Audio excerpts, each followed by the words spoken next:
This is tape number 5, June 4th, 1996, interview of Zygmunt Litwok. Ziggy, when you left Buchenwald on March 12, 1945, where did you go from there? To the one before last, the name of the camp was Flossenburg. Would you spell that, please? Yes. Flossenburg.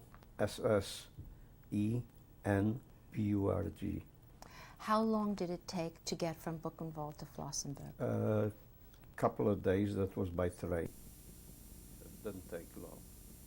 And what were conditions like on the train as you were traveling to Flossenburg? Packed, that you could hardly breathe, hardly move.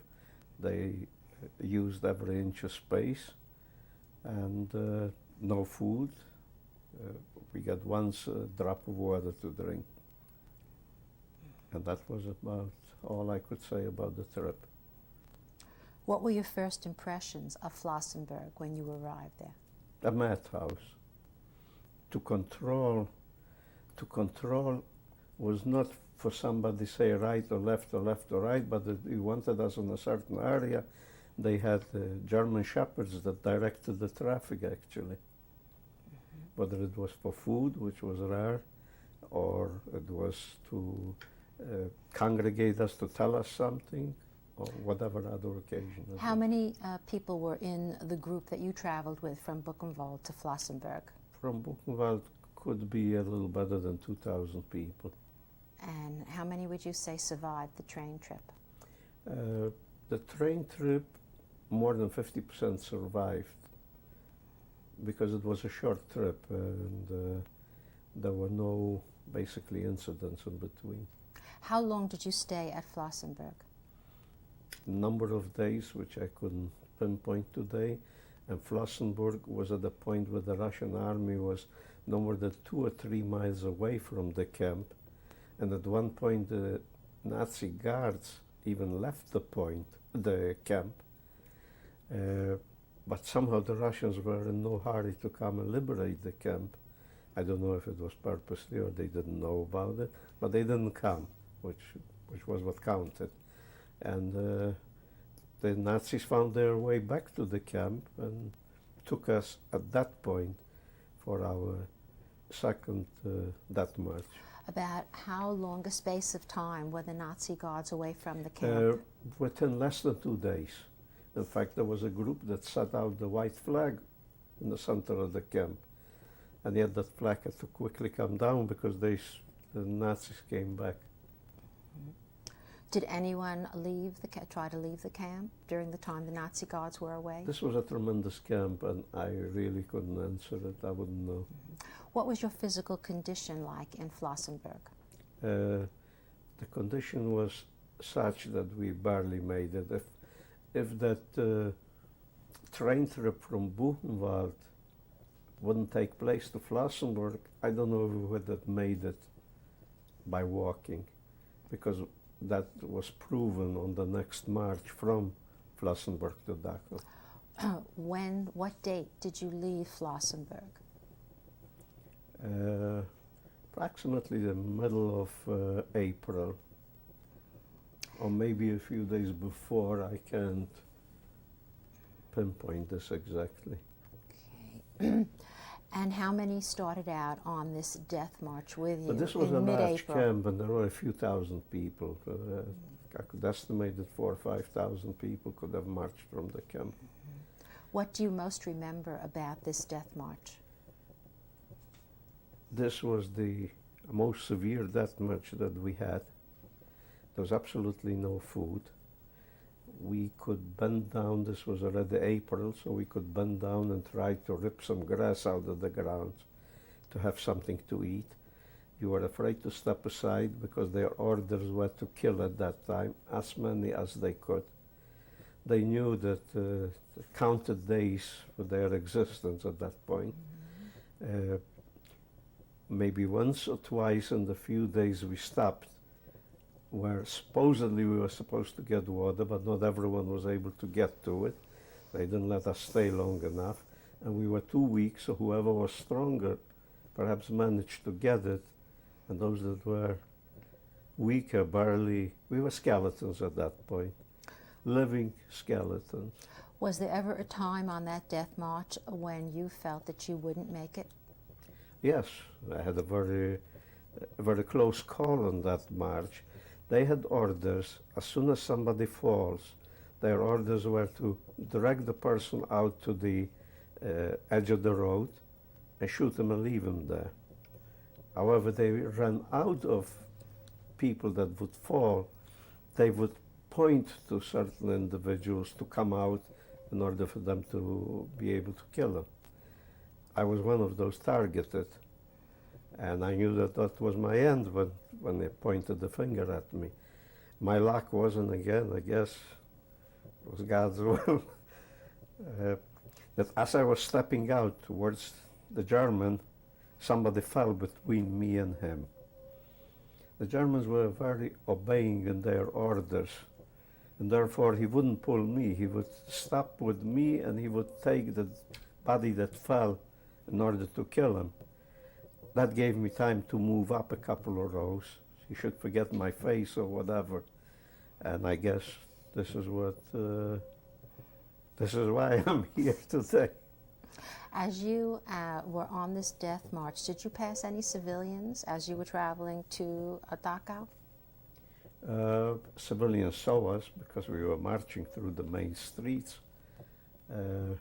As it was in the previous times, whether we worked in Fünfteichen daily, we saw them hanging out of the windows with very happy and smiling faces, where you would ask yourself, as a German even, who are the people? What are they doing here? Why are they here? Why are they shaved? Why do they have shaved strips in the center of their heads? They didn't do it. They knew what it was. They deny it. They deny that they knew anything. And I believe that this is the greatest insult to our intelligence, to hear a denial like this. As we walked day in, day out, week in, week out, monthly, yearly as it happened, they saw us, not in one city, but I'm representing a number of places where I was, and it happened all over. And all over they saw, and all over references to the concentration camps mainly, where we were in uniforms. No one ever paid attention to us. How many days did it take for you to travel to Dachau from Flossenburg? Must have been 5-6 days, I couldn't tell for sure. Okay. And when you arrived in Dachau, what were conditions like in Dachau when you arrived there in April of 45? The camp was crowded because this was one of the last camps. It was, first of all, the most notorious concentration camp on German soil. And they were bringing people from all over where they could yet scrape them up from the camps where they were afraid of the incoming American army. And on the other side, the Russian army was pressing from the eastern part, and Dachau was very much overcrowded. And I couldn't say much about it because as I came to Dachau, I don't know if I could get up once from the place where I was laying, because I was gone if the American army wouldn't come. And not within a week or day or two, but it was at that time, for us, those living dead corpses, actually, it was the end, and every hour meant something. And what was the date when you were liberated from Dachau? April 29th of 1945, which makes it almost 4 full years of my being in this number of camps that I mentioned. And who liberated you? That was the 45th Infantry Division of the, of course, American Army. Okay. What was your physical and mental condition at liberation? I don't believe there was a mental condition, and there was no physical condition. We were liberated. We probably didn't know that we liberated. We didn't feel the liberation. We weren't strong enough to walk to the gates to see the American soldiers that liberated us. There were no orchestras playing. There were no victory speeches made. There was nothing to make us feel that we are free people. Little by little, we started to know, and the little by little is because the American Army quickly cleaned up a few barracks and made like little small hospitals out of them, and they transferred the people as the need was. And it was the first time where we did see here and there an American soldier. And when we saw the first few, that saw all the, at that time the crematorium didn't work already because they were afraid to use it in the last few days. So they saw piles of dead bodies just laid out in the fields. And the thing that you can remember is here and there a tear in the eye of a American soldier who I believe didn't expect to see what he saw. Now, where were you sent for medical treatment since you were in such a poor shape at liberation? I was for a few weeks in Dachau, and when I felt a little better, a number of people were periodically sent out. I was sent out to what's called the sanatorium in St. Ottilian. Would you please spell St. Ottilian? Yeah, that's not the easy. Location?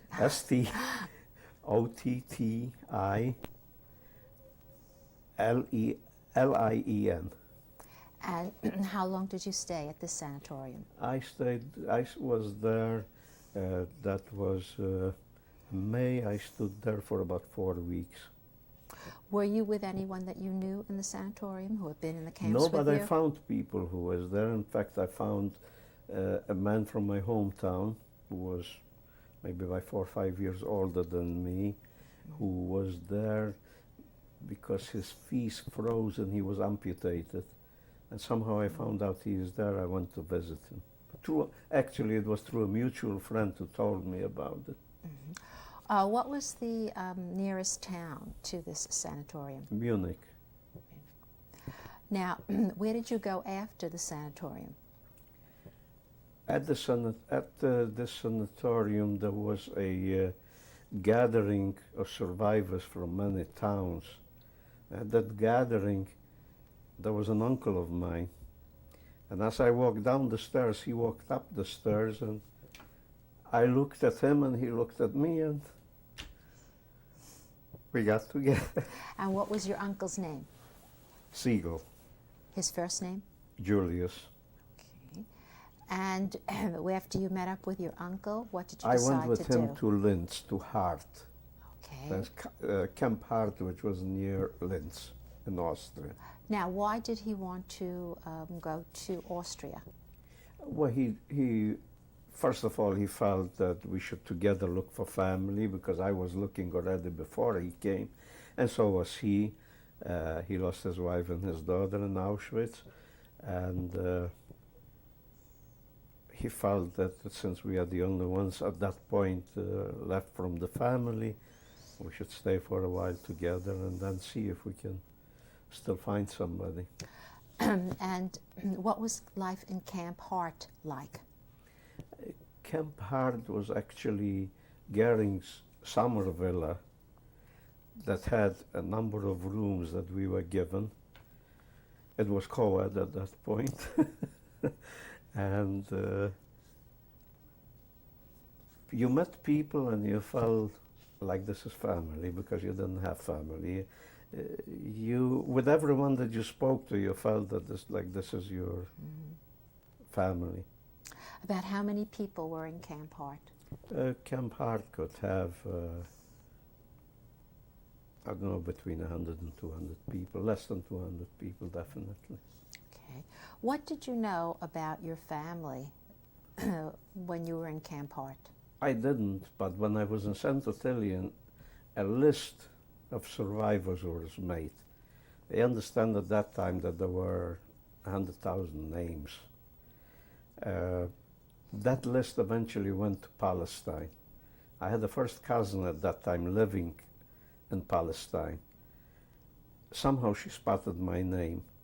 Now she again knew my family from my mother's side also, that was here in the United States. I had separately an uncle and an aunt, and another aunt and an uncle. She notified both of them, and after a while when I started getting correspondence, I was in touch with them. They in turn found out that my parents came back from Russia, and they came to a Polish city in Wałbrzych. Could you please spell that?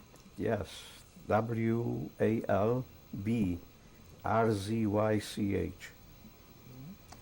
And how did you get in touch with your parents, or your parents in touch with you? My parents at that point, I mean, after a while, found out about me, as I found out about them. And I started communicating with them, asking them, because at that point I already, Hart was liquidated, and we came at the end of October. We came to the Camp Bindermichel, which had a population of a couple thousand people already. I mean, when it started, people were coming from all over. And I asked my parents to somehow get to Austria, and I would try to get them into the camp that I was in Bindermichel. They So followed When were you reunited with your parents and your sister? in 1946. Okay. Let's go back to life at Camp Hart for a moment. What did you do in Camp Hart? Did you work? No, that was a camp where actually our work was that the boys would go to the fields, try to organize some potatoes, steal or get some bread, bring them home, and the girls in turn would wash the potatoes and cook and clean our beds or something. And that's why I say you lived like one great family. When you went to the second camp, Yes. how did conditions change? Oh, those were apartments for workers, I think that worked for the German Air Force.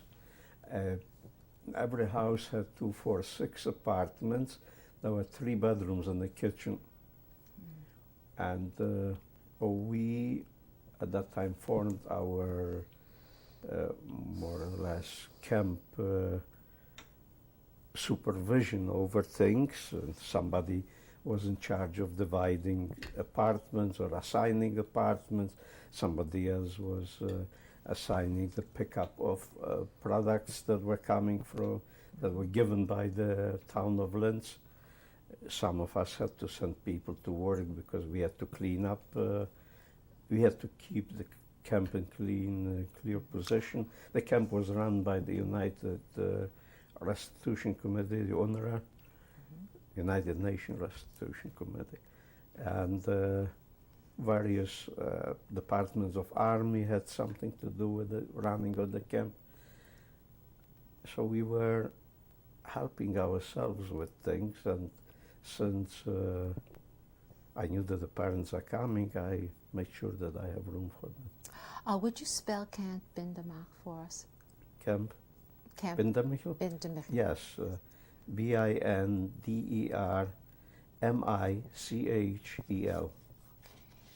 Now, while you were at Camp Hart, you met your wife. Yes. Would you tell us her name, please, and spell it for us? Okay, Genia, Genia, and Kohn, of course, Kohn. All right. How did you meet? I was in the rooms that we had, I did see her. However, I was only there a few days because I was like the stranger that came from someplace else. And she was taken a few days later to the hospital where she underwent a gallbladder operation. She had a sister Bronca there who worked for the American Air Force at that time. And she was trying, since she was busy during the day, she was trying to send her either some food, fruit or whatever, or sometimes some medication that she knew that my wife needed, yet it wasn't so easily available, and through the American Air Force she had access to get it through their drugstore or whatever they had at that time. And she just approached me in the evening.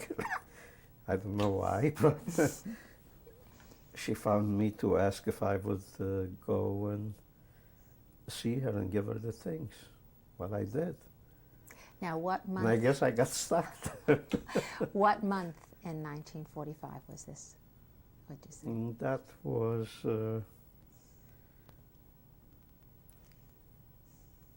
this was from Wintermichel. That was either towards the end of the year 1945.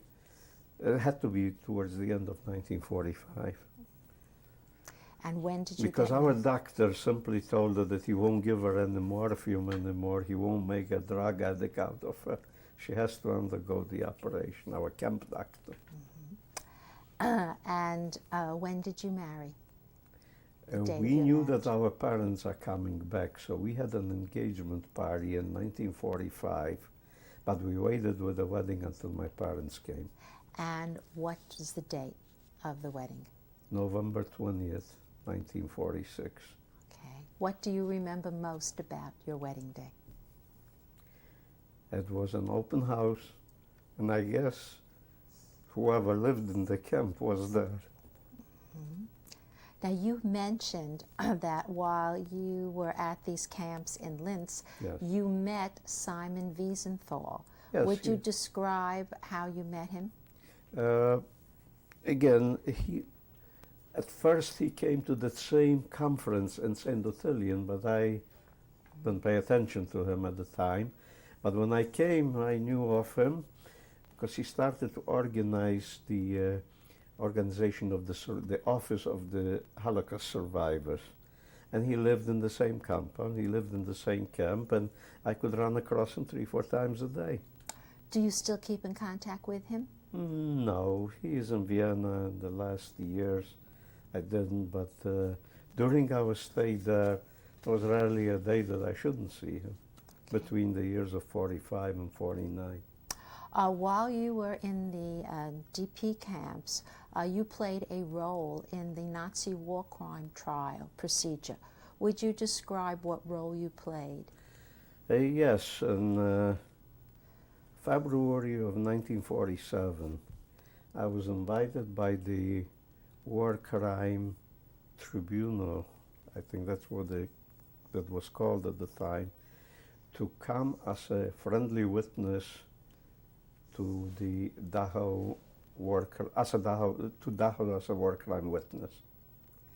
There were about a dozen people from that Camp Wintermichel that were invited, and we went as a group to Munich.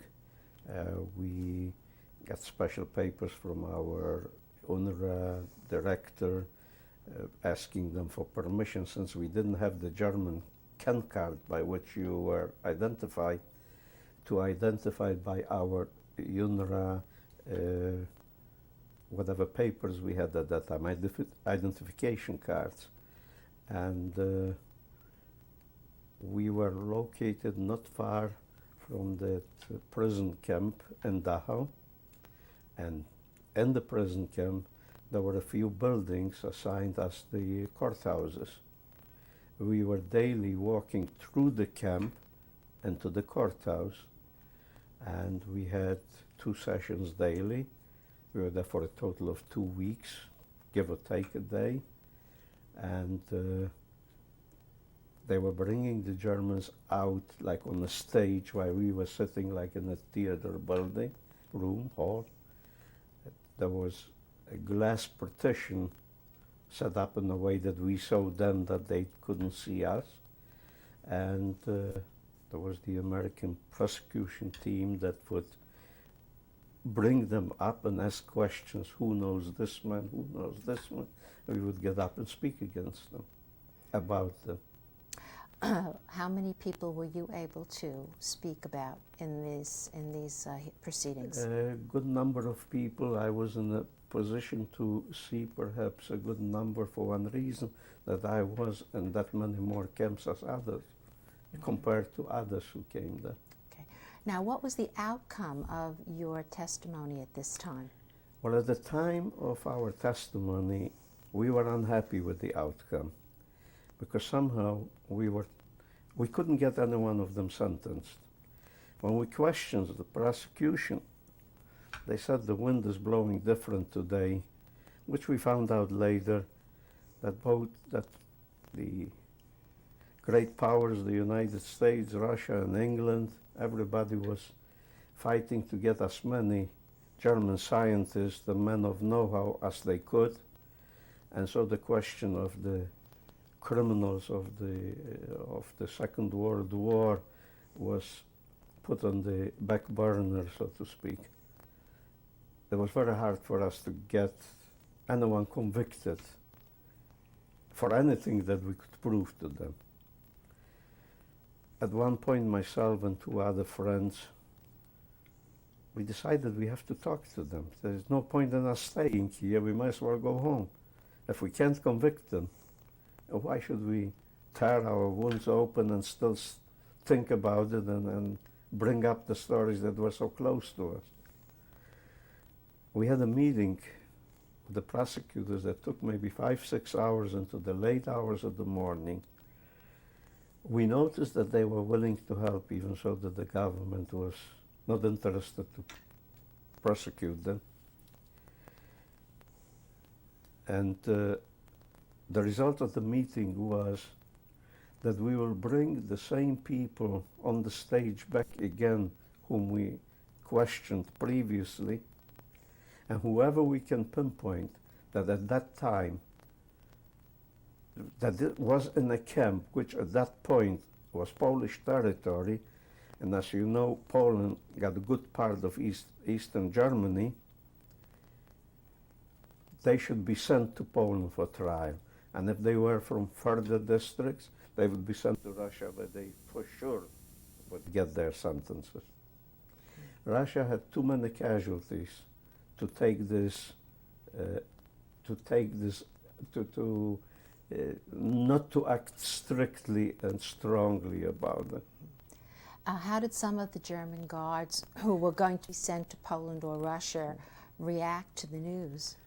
Well, they were unhappy, and our great satisfaction came when we marched in the morning to the courthouse, and we could see here and there a guy that cut his throat or cut his stomach because they preferred to take their life rather than go back to Poland.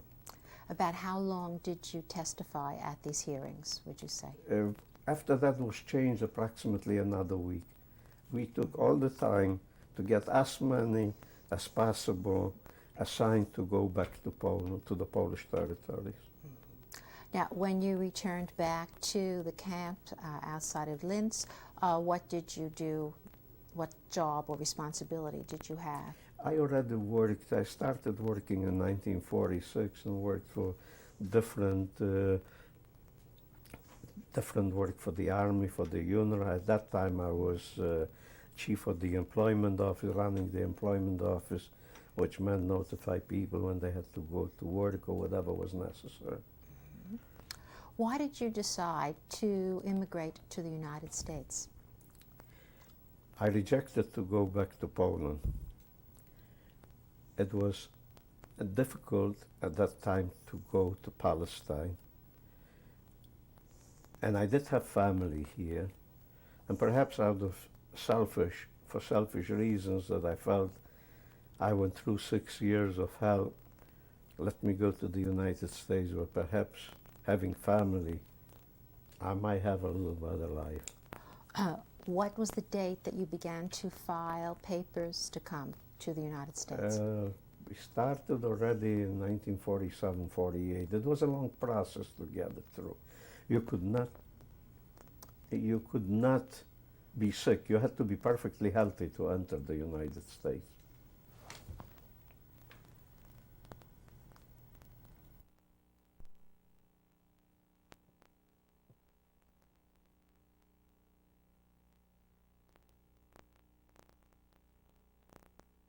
Number 6, June 4th, 1996, interview of Zygmunt Litwok. Ziggy, when did you arrive in the United States? It was May 18 of 1949. And who of your family came with you? Just to see us off the boat was my sister-in-law Bronca, my aunt Rose from the Bronx, and my uncle Alex. So these were the people who greeted Who you, greeted us at the you and New your York wife. Harbor, right? Okay. And at what point were your parents and your sister able to join you in the United States? A year later. A year later. A little more than a year later. Was it hard or easy to start a new life in the United States? I believe it was difficult. It wasn't easy. It was something brand new. After what you went through, and after the time in the displaced person camps, you came to the free country where you think life will be easy. Of course, we tried the best to do it this way, but I did not have a family that I was so happy with that I wanted to stay with them. So within a few weeks, I accepted a job in a hotel, summer hotel, in Mount Freedom, New Jersey, and my job was as a busboy. And what did your wife do? My wife was an assistant counselor at the same hotel. Of course, we worked together. I wouldn't have left her with my family if I was not pleased with them. We worked. We were there through the summer. It was not difficult. It was difficult because we didn't understand the language. We had people that understood it, and we had some people that weren't completely understanding. But the majority was good, and it was hard to go to the kitchen and ask for something if you didn't need the language. Just to give you one short example, I would be asked to bring horseradish to somebody, and I couldn't understand the word horseradish at that point. And I would come in a broken Yiddish, I would ask for a horse with something. Now they of course understood in the kitchen what it was. They gave me the right thing. But you had encounters like this more than once, and this was the more unpleasant part of it. How did you and your wife learn to speak English? You speak very well. Well, we listening to it, but every minute that we had, we were listening to the radio, and there was one son of the owners that occasionally would come to us and put the tape deck on, let us speak. He spoke, he was trying to guide us, and that was a bit of a help. Now, I know that when you came back from this summer, you had to look for employment. What are some of the jobs that you've worked on through the years? Well, first we had to look for some place to live because I would not go back to my family. I must say that the people that we met at the hotel, majority of them were generous because we saved quite a bit of money when we came, and throughout the time I asked my uncle, who lived in Manhattan and Washington Heights area of Manhattan, to look for, well, I wanted an apartment, but I had to settle for a furnished room. Once we got that furnished room, we started to look. There were German newspapers, there was the highest, the Hebrew Immigrant Society that was helping. There was the Joint Distribution Committee that was helping. There were a number of organizations that were helping. I personally, people were registering and were getting apartments sometimes, and they were getting some clothes until they could find jobs for them. I felt as long as I have my 10 fingers and my head works that I will not take any charity money. And I started to look for jobs out of newspapers. The first one I got a connection, which was maybe around October of 1949. It was a sports making factory which was limited to making men's and ladies' belts. I only took the job because I was supposed to be taught how to cut and make the belts so that I eventually could either buy it from the man or go with somebody who would have money into that business. But the man proved not to be worthy to waste time with him. He used me for everything, like going with to the post office after hours. His wages were 75 cents an hour, did not believe in paying overtime, that this is a European system, not an American system. And so around Christmas time or shortly after, I gave him notice that within a week I will leave because I'm unhappy with him. And I was sure he wasn't too happy with me because once I knew that I can't learn anything, my mind wasn't there anymore. I was looking for newspapers, and then a neighbor of mine in Washington Heights who worked as an electrical engineer for a big outfit, and he spoke to the management in the place and explained who I am and just came over. And since they were originally German Jews, evidently they felt sorry for me. They offered me a job. The job was as a shipping clerk. It was in Brooklyn, and was taking 2 trains to work, 2 trains, subway trains, of course, back home. I asked myself a question after a few months: is this what I came to the United States for? To be a shipping clerk? I was told if you would have a high school equivalency diploma, if you could prove that you have the knowledge, you would get a better job. Well, I listened to it. 1954 or 55, I went to Washington Irving High School on 14th Street in Manhattan. I asked to be permitted to take a test. That was a Monday, and the test was on a Friday and Saturday.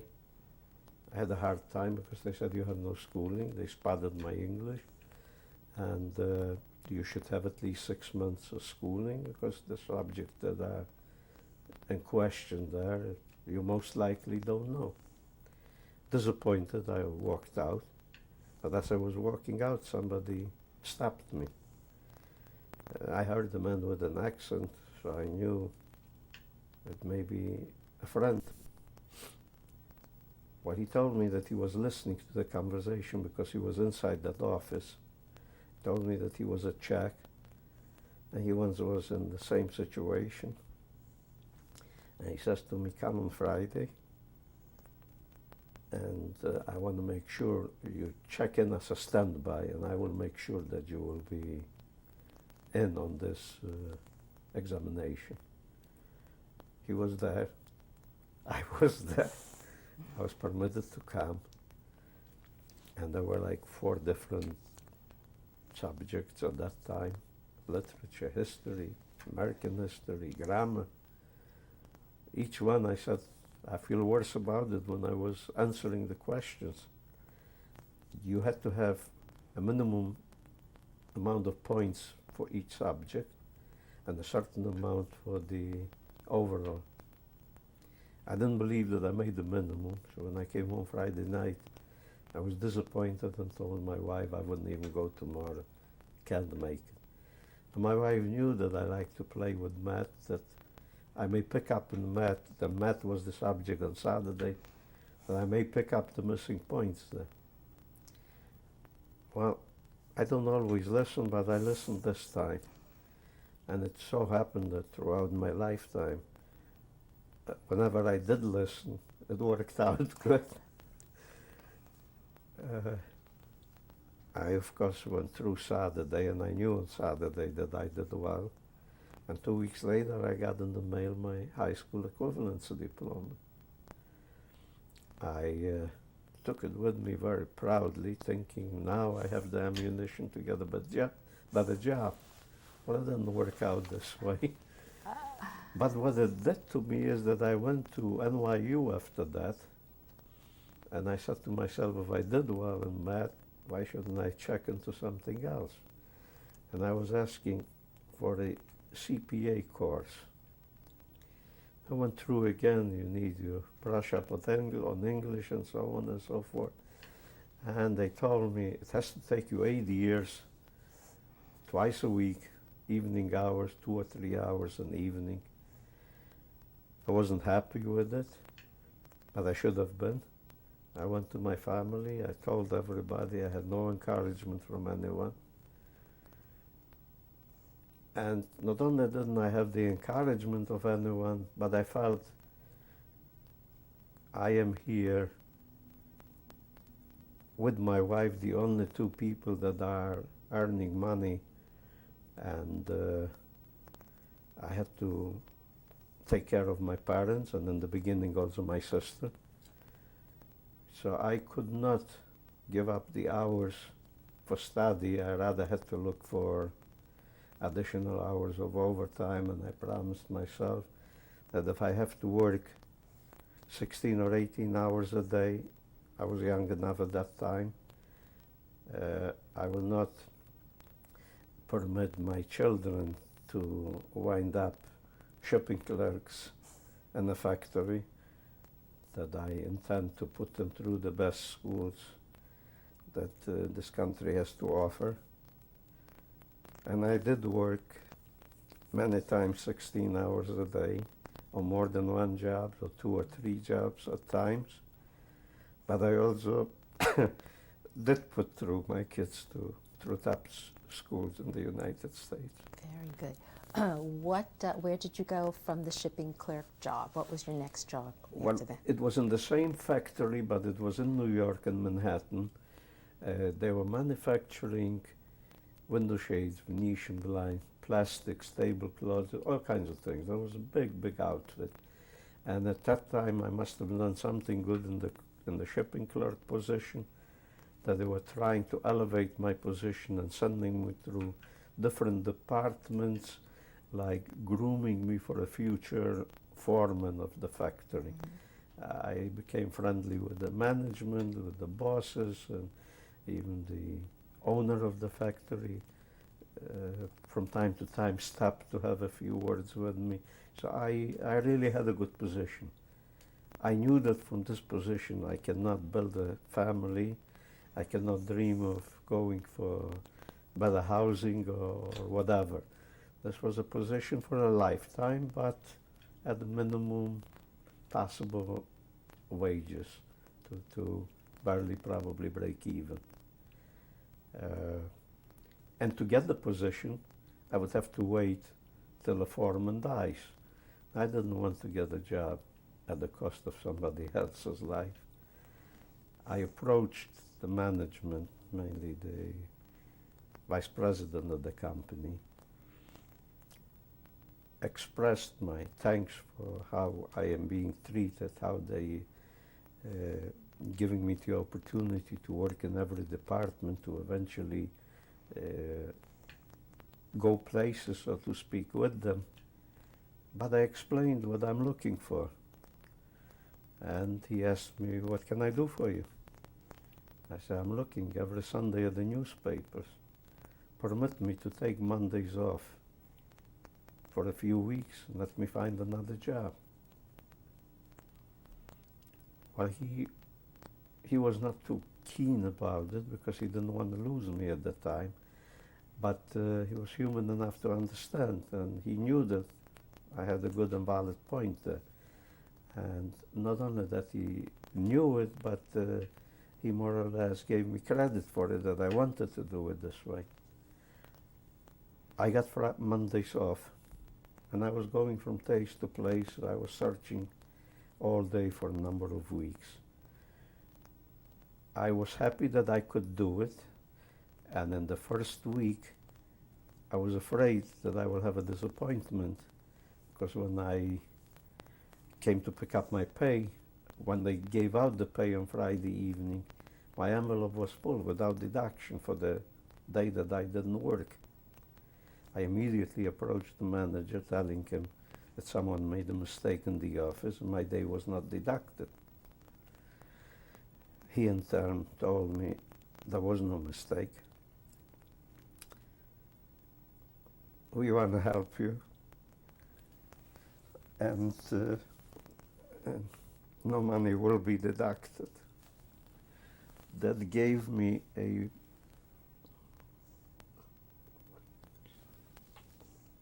the opportunity to look more and more into the availability in the labor market. And it wasn't easy. 4 weeks went by, and again I approached them. Look, it's already 4 weeks, I'm doing it. Permit me to work at least overtime. Don't pay me for it. Cover the day, so at least I feel better about it. Well, he listened to that also. Permitted me to work, but he still paid me at regular wages, not at overtime wages, which was a great thing at that time to receive. At one point, I had an interview in a plastic factory that was printing and manufacturing bags out of plastic and cellophane.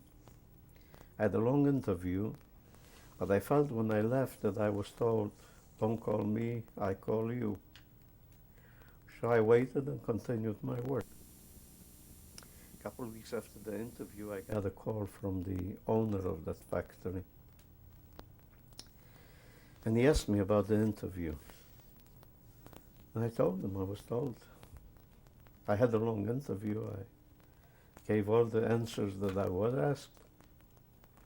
But I was told, don't call me, I call you. So he says, more or less I know about it, so that's why I'm calling you. I would like to have lunch with you. Well, I went out and I had lunch with him. What I could see is that he did not trust the foreman, the manager of the plant who interviewed me. And he gave me a thorough interview and told me had I been single and without work, he would hire me instantly, because their practice is to take anybody that they feel may apply himself to that work, let him work for 4 weeks, maybe 6 weeks, see how he makes out, and they go from there. If you don't work out, no problem, you didn't have anything, and you still don't have anything. But to take you, a married man, and at that time my parents were already living with me, he said, I can't take the responsibility. Well, I volunteered by telling him, I take the risk, because the starting pay was much more than I was making after 5 years. I take that chance, and after 4 or 6 weeks, if I feel that I know I can't do the job, and for sure if you feel that you can't use me, no hard feeling. They said, so what will you do? They will take me with open arms back where I come from. Under those conditions, I accepted it. He offered me and I accepted the job. Wanted me to start the following day. I refused. The people were too nice to me to do it. I will give them 2 weeks to break in somebody to the work that I was doing. And I come after 2 weeks. I think he liked that more than my acceptance of the job. I was there. I was invited to the owner of the factory. He really was sincere about telling me how he didn't want me to go, how I may have difficulties, whether it's expenses if something happens, a law case or whatever, or not enough money, or you may not work out and you'll be too embarrassed to come here. So he reassured me that any financial help or anything that I would need, any legal help, any working out of whatever papers or giving the Internal Revenue information, your yearly statements, he will do anything. I thanked him, of course, and I went to the other place. Worked there for about 6 weeks. It was a great challenge, because all they expected me to do is cut the waste, which was more than 50% at the point, to at least half, and that would more than twice pay my wages. I was lucky to manage to do it within less than 2 months. I worked at home. I figured things out. I was thinking about things, how to do it. And somehow I managed to do it.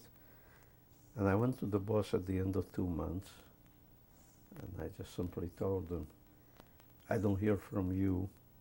I think I made an improvement, but it might not be enough what you were looking for. So why don't you just tell me when I am done with you, when I should start looking for something? So he just looked at me. He says, I'm surprised you're telling me that. You nobody's fool. You know that you're not leaving? Yeah. He says, there is quite a nice increase here prepared for you. I had a car, of course, at that time, going to the factory. I lived in Manhattan. That was in the Bronx. And I got paid for my car expenses and some insurances, health insurances. How long did you and stay? I stayed on this job about 6 years. Okay, and what year did you leave this job? I left this job around 61, 62, maybe 63. And what was the next job you had? The next job was not actually a job, but buying somebody out in the business. And the somebody is the guy I mentioned before who was in St. Othilian with his amputated leg. He and another man from my hometown opened up it was called the drug business, but it's basically over-the-counter items, drug items and sundries. There were no drugs involved in that business. And it was simply a wholesale place. We were buying from manufacturers and selling it to druggists, pharmacists. Took me some time. I worked out with that friend of mine who couldn't physically handle that position, being in business. And I went into the drug business, which was not easy again. How many years were you in the drug business? About 5 years. And what was the next business that you went into from the drug business? I went into another venture, a jewelry business, working on wedding bands. And how long did you stay with the jewelry business? 2 years. And I years. didn't think that I would do right there. And So what did you do? After next? 2 years, I started looking for something. And my close friends who are now took me into that partnership, offered me to come into the building business.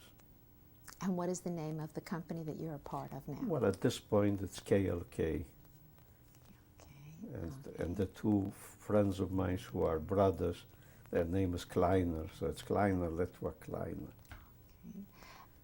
And what is the current status of your participation in the construction business? We are working on the development of single-family homes in Freehold. The development consists of 249 single-family homes. We are at the stage where we moved in approximately around 120 families. We have another 30, 40 houses under construction.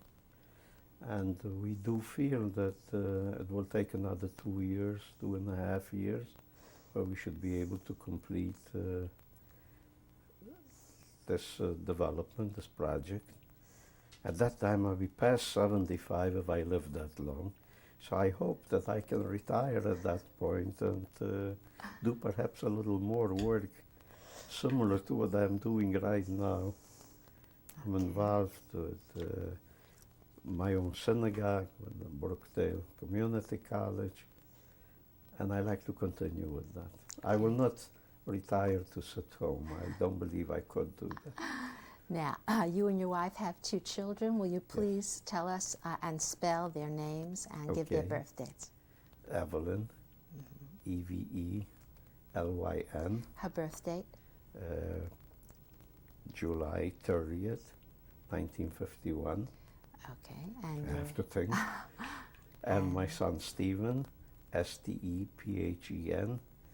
and his birthday is March 16th, 1954. What did you tell them of your Holocaust experiences? For the first few years, we didn't say anything. We somehow felt we were talking between ourselves and our friends. We were continuously talking, not knowing that this is a, so to speak, therapy by talking about it. When the film came out, help me with the name of the film, the boat. The Voyage of the Saint No, Exodus. Exodus? The Exodus film, when it came out, the children started to ask questions, and then they started to ask more. At that point, I saw they were interested, and I gave them every bit of information that they wanted. Now, you have 3 grandchildren. Will you please tell us their names and birthdays? And spell their names. I spelled the name. It's Go ahead. Jonathan, Yonathan. Second one is Daniel, Daniel, and Anat, Anat. Okay. Jonathan is about 11 years old, and November 28th he will be 11 years old. Danny is born in May, and Anat is born in January. She was just 5 years old in January 6th to be exact. What have you told them about your experiences during World War II? Again, they heard already in their house, and they heard me speaking about it. They asked questions, but they were very eager to go a year ago to the interfaith meeting at Marlborough High School, where there were many politicians there. There were representation from many churches and the Marlborough Synagogue, and I was speaking at that interfaith meeting, and I also invited my liberator, whom I met about a year before that, and they were very eager to hear that speech. What is the name of the liberator, your liberator who you met about a year ago? Saul Lasky. Please spell his last name. Lasky. Okay. Do you keep in touch with any of the people that you were in the camps with? Whoever I was, yes, but as time goes on, we are fewer and fewer, and you occasionally run into somebody with whom you were in one or another camp or in 2 camps at the most that you can speak about. Do you ever dream about this time in your life? I did, and the main thing was how it all happened, when it happened. What bothered me is where it happened. It did not happen in a third world nation somewhere. It happened in the midst of Europe, and the country that you should never think it could happen, that gave the world so many big names, and that it could happen in Germany was something that I couldn't understand. That they could have something like a final solution for people, that their only crime that they committed is that they were born Jews. That didn't sit good with me, and I still.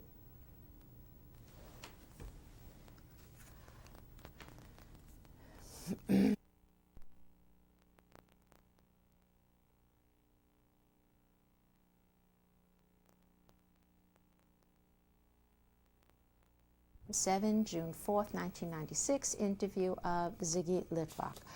Ziggy, how do you feel your experiences in the Holocaust have influenced your life? Well, by talking about it, I have made my children feel what it was to go through the Holocaust. They both were interested. They both joined the second generation. My daughter went to Israel at the time when the first gathering took place in Israel. it influenced her to a point that she took 1 year of the Tel Aviv University. It influenced my son to a point where he decided to make Aliyah, and he went and lived for 10 years in Israel.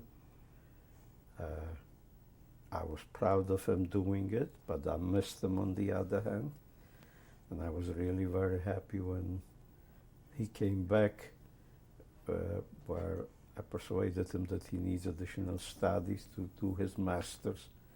But frankly, it was a way of seeing him back here. And he is still here. I never know when they will decide to go back, but every year that I gain is, I guess, a year that they're here. What message would you like to give the world about your experiences in the Holocaust period? There is one important message.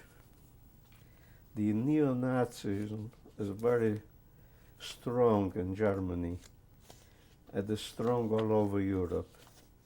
It unfortunately is strong in the United States and here in our own backyard.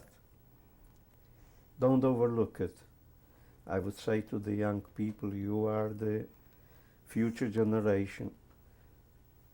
When we stop talking about the Holocaust, it will be you who has to carry the same message, because you have to realize that as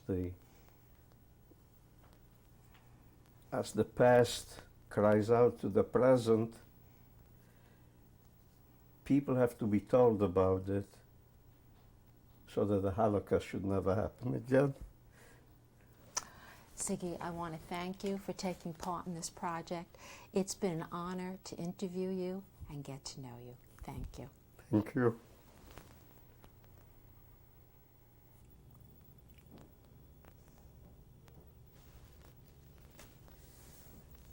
Okay, this picture was taken before World War I. Seated in the picture is my grandmother, Sally Siegel. Next to her is her son Herman, the oldest son, and my grandfather, Zelig Siegel. Standing from left, the youngest daughter, Bertha Siegel, her brother, Julius Siegel. Next is Rose Siegel, and the last is my mother, Erna Siegel.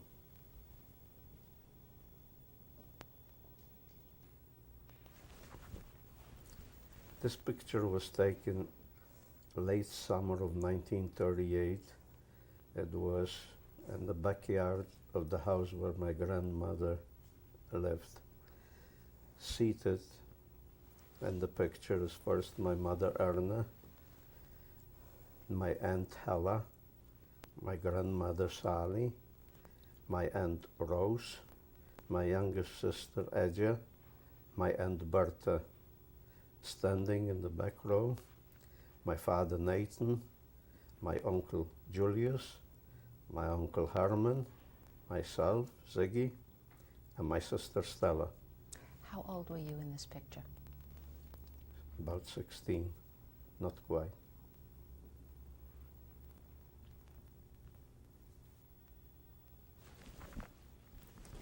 This is the wedding picture of my parents, Nathan and Erna Litwok, taken on November 20th, 1920.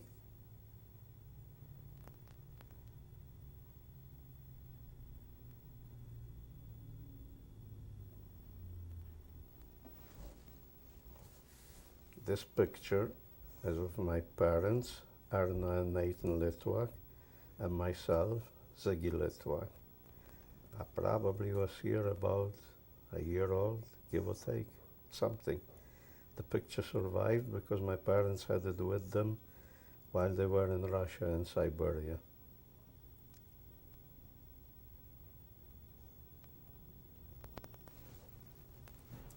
This is a picture of myself, Ziggy Litwok.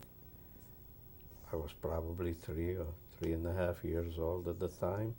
This picture was sent to my Aunt Rose in the United States, and she gave it to me.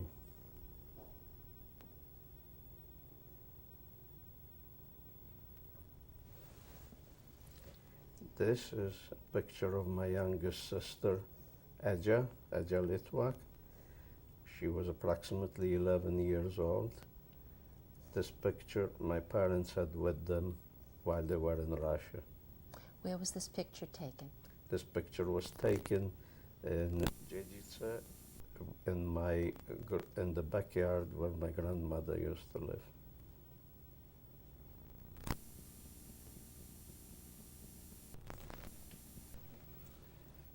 This picture was taken in Dachau while we went to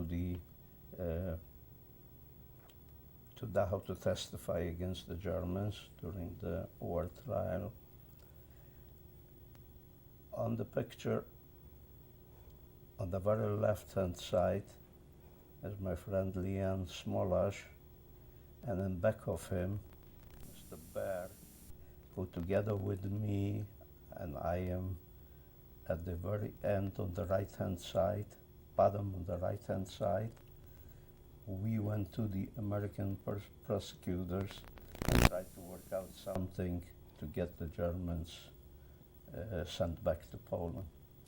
Would you translate the sign for us, please? The sign says hanging tree in 4 languages. What are the other 3 languages? That's French, Polish, and I don't recognize the last one.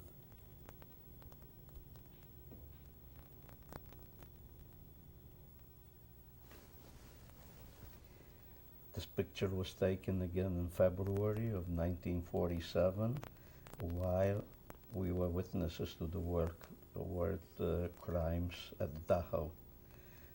At left, you see a standing,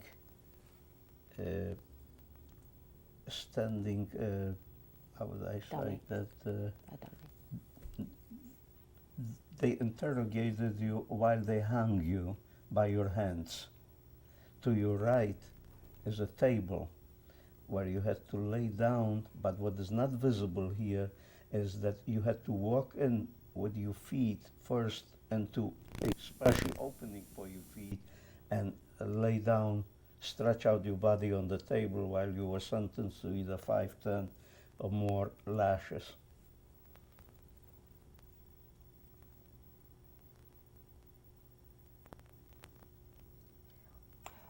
Where was this taken? This was taken in a room which was called the interrogation and an execution room. At which camp are we at? In Dachau.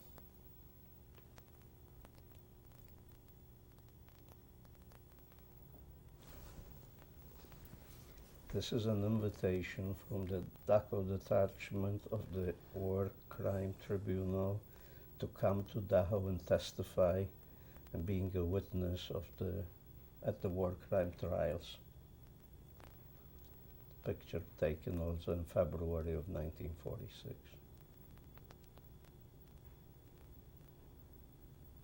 I'm sorry.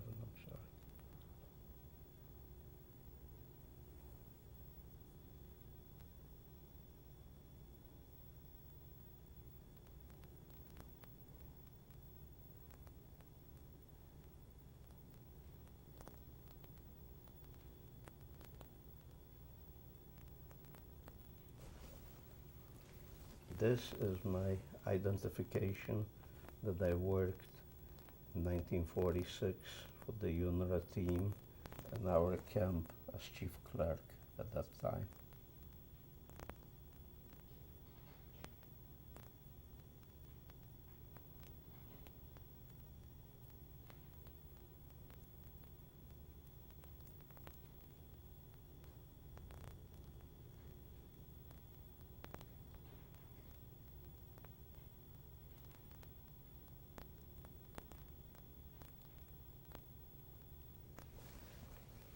This is my identification that I worked for the American Joint Distribution Committee in Linz, starting at August of 1947 until I left for the United States in May of 1949.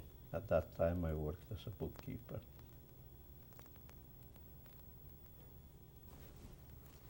This is the wedding picture of my sister Stella Rabner, surrounded by my parents, Nathan and Erna Litwok. Where was this taken? This was taken in Passaic, New Jersey.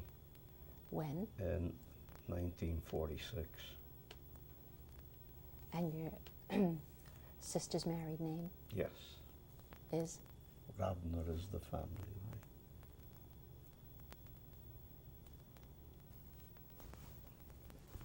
This picture was taken on a vacation in Aruba.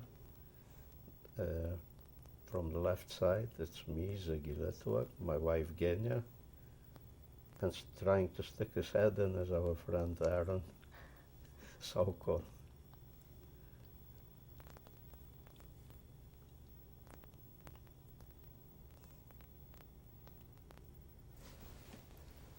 This picture is of my daughter Evelyn Litwok and her brother, my son Stephen Litwok, was taken right in this house a few years ago.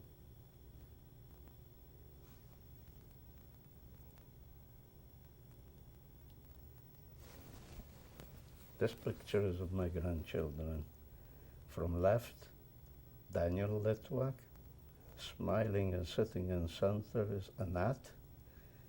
And to her right is my big boy, Jonathan Litwok.